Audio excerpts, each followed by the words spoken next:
മലപ്പുറം പൊന്നാനിയിൽ മുക്കുപണ്ടം പണയം വെച്ച് പണം തട്ടിയ കേസിൽ യുവാവ് 3-ാം തവണ അറസ്റ്റിലായി.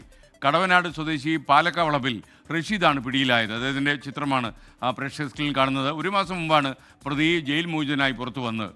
സമീർ ബിൻ കരീം വിവരങ്ങൾ നൽകും. Good morning Sameer. ഹാബിച്വൽ ഒഫൻഡറാണോ? പറയൂ.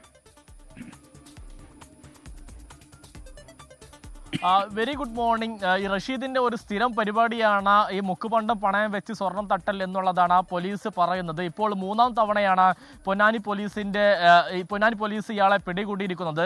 പൊന്നാനി കോപ്പറേറ്റീവ് ബാങ്കിലാണ് മുക്കുപണ്ടം പണയം വെച്ച് 3 ലക്ഷം രൂപ തട്ടിയ കേസിൽ കഴിഞ്ഞ ദിവസം പ്രവീൺ എന്ന് പറയുന്നയാൾ അറസ്റ്റിലാവുന്നത്. ഈ പ്രവീണിന് സ്വർണം എത്തിച്ചു നൽകിയതും ഈ മുക്കുപണ്ടം എത്തിച്ചു നൽകിയതും തട്ടിപ്പിന് എല്ലാവിധ ഒത്താശയും ചെയ്തത് റഷീദാണെന്ന് പോലീസ് കണ്ടെത്തിയോടുകൂടിയാണ് ഇയാളെ പോലീസ് അറസ്റ്റ് ചെയ്തിരിക്കുന്നത്. ഇയാൾ ഒളിവിൽ കഴിയുന്നതിനിടയിലാണ് പോലീസിന്റെ പിടിയിലാകുന്നത്. 2023-ലും 2024-ലും ഇയാൾ മുക്കുപണ്ടം പണയം വെച്ച കേസിൽ അറസ്റ്റിലായിരുന്നു എന്നുള്ളതാണ് പോലീസ് വ്യക്തമാക്കുന്നത്.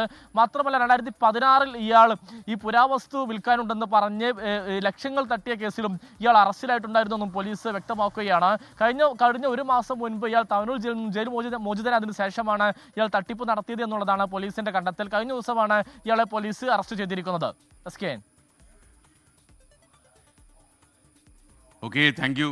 ലോകത്തെവിടെയായാലും ഏത് സമയത്തും 24 വാർത്തകളും ഓഗ്മെന്റഡ് റിയാലിറ്റി പാക്കേജുകളും എക്സ്പ്ലെയിനറുകളും വിശദമായി കാണാൻ ഞങ്ങളുടെ യൂട്യൂബ് ചാനൽ നിങ്ങൾക്ക് സബ്സ്ക്രൈബ് ചെയ്യാം.